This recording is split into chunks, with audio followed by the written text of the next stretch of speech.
Bismillahirrahmanirrahim, kawan-kawan semuanya, bertemu kembali dalam kuliah singkat Filsafat Negara dari pemikiran Ibnu Khaldun dalam Muqaddimah. Kawan-kawan semuanya, ini adalah bab ke-6 berjudul Reaktualisasi Filsafat Politik Ibnu Khaldun. Membaca krisis negara bangsa modern dalam perspektif Muqaddimah. Sebagai bab terakhir dari buku Filsafat Negara, pemikiran Ibnu Khaldun dalam Muqaddimah. Kawan-kawan semuanya, banyak orang mengira pemikiran Ibnu Khaldun dalam kitab Al-Muqaddimah sudah usang karena ditulis pada abad ke-14.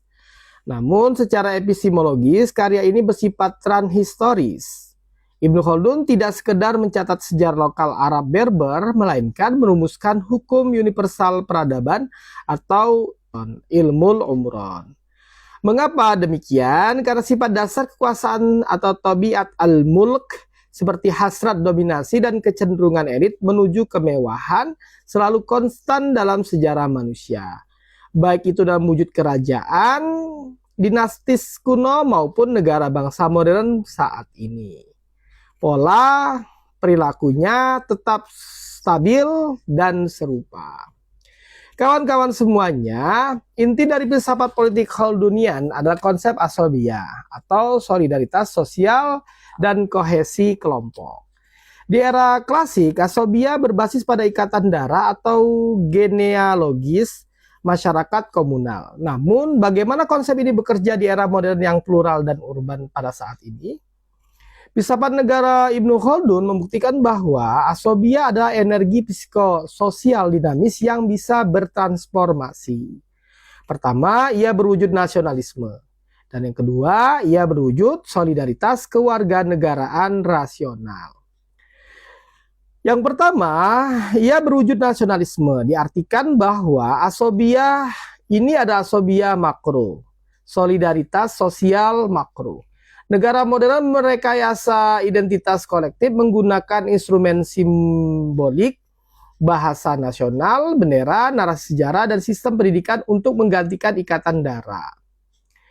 Dan yang kedua, berwujud solidaritas kewarganegaraan rasional. Konsep yang oleh filsuf Jürgen Habermas disebut sebagai constitutional patriotism. Ia adalah solidaritas yang lahir karena kesepakatan rasional warga negara untuk tunduk pada hukum, kesetaraan, dan konstitusi yang sama. Namun, Ibnu Khaldun memberikan catatan teoritis yang sangat tajam. Keadilan adalah prasyarat struktural agar asobia ini tetap hidup. Jika hukum tebang pilih dan keadilan diabaikan, maka kepercayaan publik akan runtuh dan negara kehilangan energi sosial penopangnya. Kawan-kawan semuanya, lalu apa yang terjadi ketika negara modern mulai mengalami pembusukan struktural? Ibnu Khaldun menyebutkannya sebagai pergeseran menuju fase israf, yaitu fase kemunduran yang ditandai oleh pemborosan anggaran, degradasi moral, dan gaya hidup mewah para elit.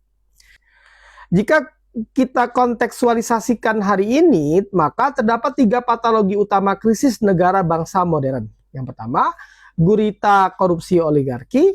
Yang kedua, ketergantungan utang publik yang masif. Dan ketiga, deevolusi asobia atau polarisasi sektarian. Yang pertama, gurita korupsi oligarki.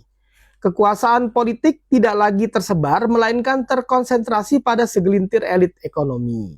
Kebijakan publik didegradasi hanya untuk melayani kepentingan kelompok kapitalis tertentu, bukan masyarakat luas.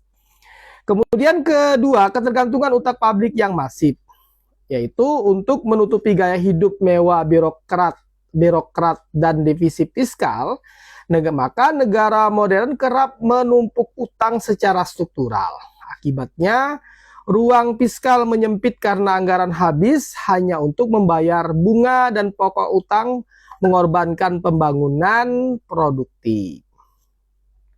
Kemudian deevolusi asobia atau polarisasi sektarian, yaitu ketika keadaan hilang, maka masyarakat mengalami fragmentasi.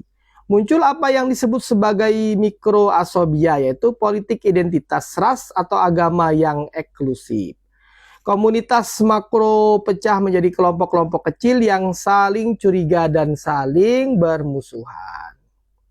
Baik kawan-kawan semuanya, kesimpulan penting dari kuliah kita hari ini, melalui kacamata filsafat negara Ibnu Khaldun, kita diingatkan bahwa keberlangsungan sebuah negara tidak ditentukan oleh kemegahan infrastruktur fisik atau angka pertumbuhan ekonomi semata.